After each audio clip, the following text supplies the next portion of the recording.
My hair and makeup all. Yeah, you look great. That's what we pay him for. Actually, you don't. You don't pay him or you don't look great? Thanks, Eric. No, it's okay. All right. 1, 2, 3. Post Show and Tell with Dr. Ken. Welcome to another episode of Post Show and Tell with Dr. Ken. I'm Joz Wang, your host. This is my guest co-host. Hi, I'm Leti Romero, professional couch potato. Joz, tell us about the episode. Well, I'm not going to tell you about this episode, Dave's Sex Talk. We're going to let Albert Tsai talk about it in the Tsai-nopsis. So, Dave's Sex Talk. This episode is about Dave and the sex talk. Yeah. So what happens is we start on Ken and Dave playing a nice game of Operation. Dave kept beating Ken despite Ken being a doctor, and then all of a sudden, Dave asks the question: "Is sex just for making a baby?"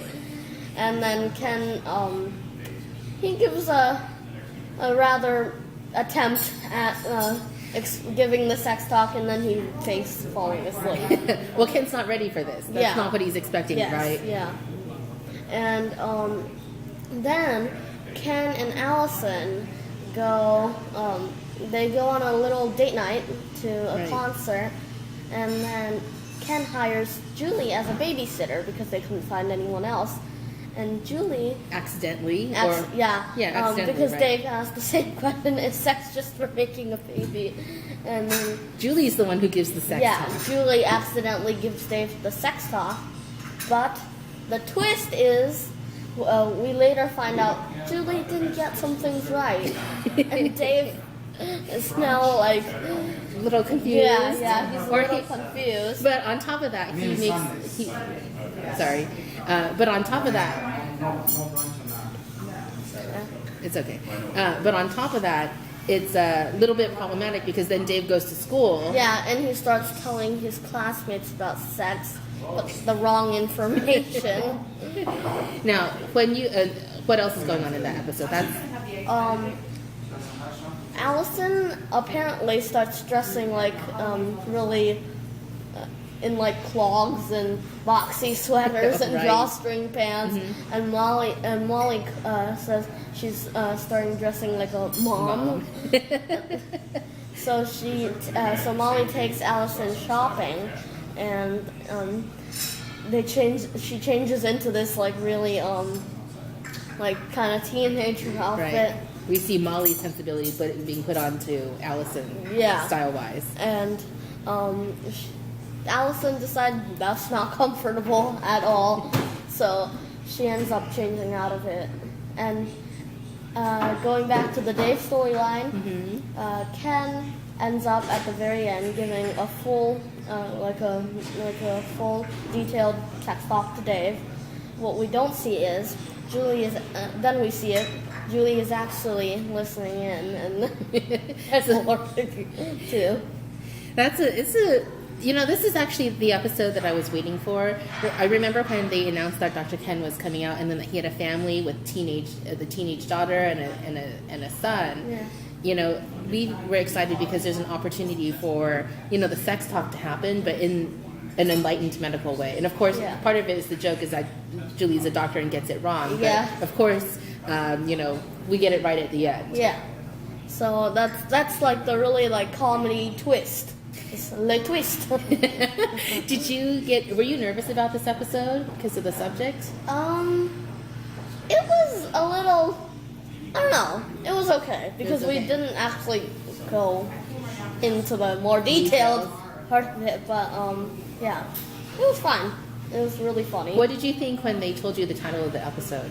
It was kind of jaw-dropping in a way, but it was okay. Yeah. I don't know. There's more to come, I think. Maybe it won't be like a sex talk episode, but I'm sure, as Dave gets a little older, the subject is not going to go away. Yeah. So you were a champ in this episode. Thank you. So I thought it was really funny how it started out with a game of Operation. Something so innocent, right? Yeah. But again, here we are learning about Dave's multi-talents, that he's better than his doctor dad. At the game of Operation. And you would think that Dr. Ken would be excellent at that. Yeah, well, I guess he's not a surgeon, and there's a reason why. So, is there anything that Dave can't do? Is there anything Dave's not good at? Basketball, Right. perhaps. That's Yeah. right, from our episode with when Ken cries foul. But he's good at attending city council meetings about the drought. And Yeah. I think Dave... Poker. Poker. And lime and That's what I sewing. mean. Dave is so talented, and Yeah. I love. Operation. That's part of one of my favorite things. Like, what new thing is he going to surprise us with? Yeah. Um, I always like reading the script. And whenever I get the script for a new table read, I'm always excited to see what Dave is up to. Are you surprised by some of the things they asked Dave to do? I'm more than surprised. Well, I am surprised by the sometimes oddity of some of these things, but I'm excited. I would be excited to see what he's doing because it's really cool. You know, recently Ken Jeong in real life did an interview talking about, it was about the subject of diversity in Hollywood. Yeah. And one of the things that they were talking about was how you were actually one of the first characters cast. And that shaped the whole substance of the family, right? Because he could be married to anybody, but to have you as his son, he had to have an Asian wife, and that was how the rest of the family got shaped. That's really exciting. I think that your experience working with Ken Jeong on Hot in Cleveland is what opened the doors for this role. Yeah, I was so Ken sent the script to me, and I read it and I loved the script, and I was so excited to be working with Ken again and to be back on ABC. Did you, when you were working with Ken, could you imagine him playing your dad, like, right away? I don't know. It might have been. It's pretty interesting. Well, I mean, at first, fun. it was more like maybe like an uncle, right? Yeah. So to have him play your dad has been a shift, right? Yes, yeah, kind of. But he's really cool, and he's a great TV dad. Do you feel like now that he's been your TV dad for a season, it's much more natural now? Yeah, we have great chemistry. The whole cast gets along great, and it's really funny all the time on set. We throw around jokes and have fun. Well, I mean, I think there was always a lot of chemistry with the family. I mean, the entire cast, but especially with the family. I really believed right from the beginning that Dave and Molly were brother and sister. Yeah. I really believed Ken and Allison as a couple, and I could see the whole family unit. So it's, now that the season has progressed, we're almost done with season 1. I think one of my favorite things is just seeing how the family is just so much heart. Yeah. And everybody loves everybody else, but even though there's conflict and, you know, different things going on, in the end, there's so much love. Yeah, there is, and that's true with the cast in real life as well. I was gonna say, each other, yeah. I see that like It's when like I a big visit the set. family. The cast, the crew, the production team, the writers, everyone's just a big family. Yeah. So this episode with Dave's sex talk, I've been really excited about it. Not about this specifically, but just about the sex talk topic, right? We see it in other shows. We knew that this might have, might show its face. What did you know about sex when you were growing up? Or did you have the sex talk with your parents? I never had the formal sex talk, but I've always known about reproduction. My parents always told us about how babies were made, but not how they were made. When I was 4 or 5 years old, my mom gave birth to a girl, and we needed to know how it got from in there into the crib. So my mom had bought a Life magazine. I'm dating myself now. With a professional photographer, Leonard Nielsen, took pictures of the uterus and the embryo growing into a baby inside the uterus, and I was just fascinated. My mom interpreted that as fascinated with sex, but no, I wanted to know how the baby grew and how the camera got in there and all that stuff. But she was very specific about the workings of the body and what happens when and where. So by the time I was in junior high and we're having the health class issues talking about menstruation and all that other neat stuff, I was bored out of my mind because I'd already gone through all that. So you knew, but you didn't know because in the sense that you didn't have a conversation with your parents about the actual sex Not talk. with my parents, Well, no. how come? because I was raised Mormon. Okay. And you don't have that kind of talk until the night before you get married. Oh, okay, of course. That yeah. makes sense. Yeah. So, but I knew all about that because junior high, California. Who's not going to know? What about you? Oh my goodness. I'm still waiting to have the sex talk with my parents. Nice. Well, I mean, that's not totally true. My mom was trained in medicine. She went to medical school. She was a pharmacist and did her master's in public health. So she, in some ways, is very straightforward about kind of the medical Exactly, yes. point of view of stuff. But that's it. Like, it's like totally With all the like Latin words. totally mechanical, right? But it's like this whole sex talk, I have never had it. Not with my mom and not with my dad, and I don't think I will, even though have a baby now. It's a little late. Guess we You figured it out. So one of the things I really loved about this episode was when Dave misinterpreted what things were, like the foreplay in Four People. Hilarious. And it reminded me of when I was little, lots of things that I would misinterpret. Like, it wasn't until I was 10 years old that I learned that England, because my parents were really into the Beatles, Okay. and we would listen to the Beatles all the time and sang all their songs. And it wasn't until I was 10 years old that I realized or learned that England didn't have a different calendar than we did, that they didn't have 8 days a week. Oh my God. That's amazing. Okay, so off camera before we started filming, Charlie was telling us that he thought spooning involved a spoon. A real spoon.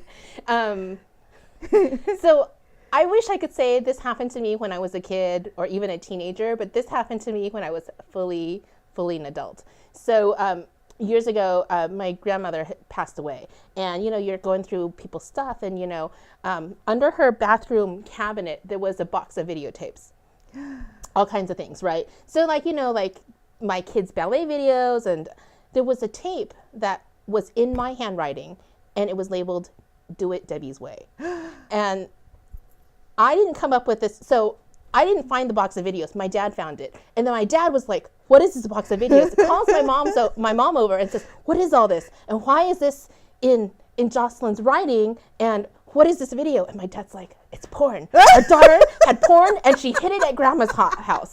So I hear this conversation happening in Chinese, and I don't know what this video is, and I don't know how I got there, but it's clearly in my writing. So I grabbed the video and I took it home with me, because what else am I supposed to do, right? Did they know you took it? Yeah, because I didn't want them to talk about it anymore. But I'm an adult, right? So like, this is just one of these things that happened, and it was like, we didn't talk about it ever again, right?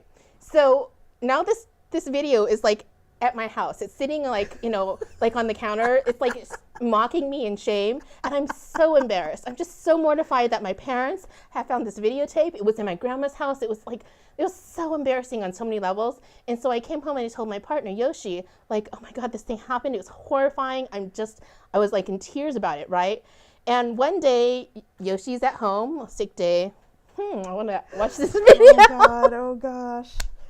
So Yoshi pops the videotape in, and in big lights it says, "Do It Debbie's Way." And then Debbie Reynolds pops up on screen. No. It's an exercise video. I remember that. Oh my God. So all the shame and like that For years. Oh my gosh, and that embarrassing interaction that I had with my parents, who still thought it was porn after I did that, is over an exercise video, and that's why my grandma had that video. So anyway, my shame.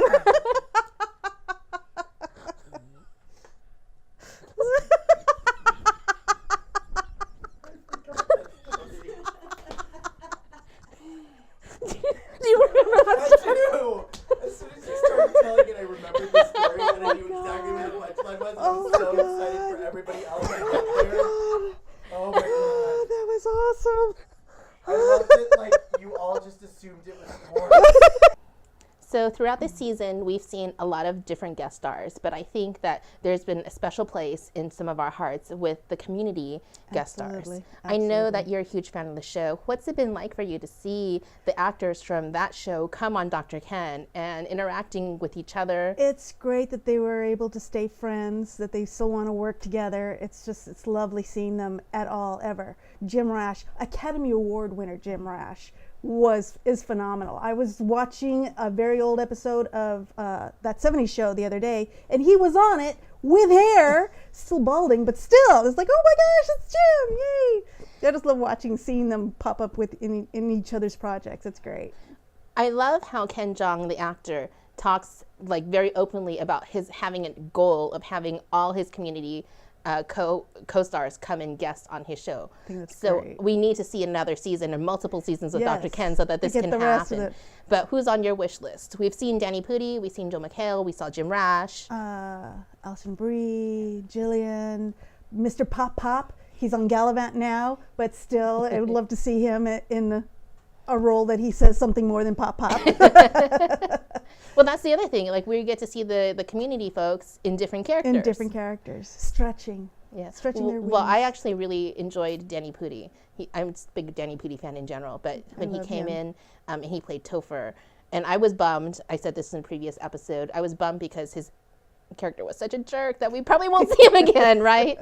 So anyway. Well, maybe he can come back and play different types of jerks at different times. He can like be a jerk to bad different- patient. Be a jerk to different people. Yes, that would be awesome. I would like that. So now it's time to ask the audience, not about your sex talk. Please do not tell us about your sex talks. But we do want to know if there's anything that you misinterpreted as a kid, whether it was 8 days a week or Debbie does something. Anyway, like us on Facebook and, tweet at us at Post Show and Tell, subscribe to us, thumbs up us, all that good stuff. And we'll see you next time. Thank you so much for joining us. Thank you for having me. Bye. Bye.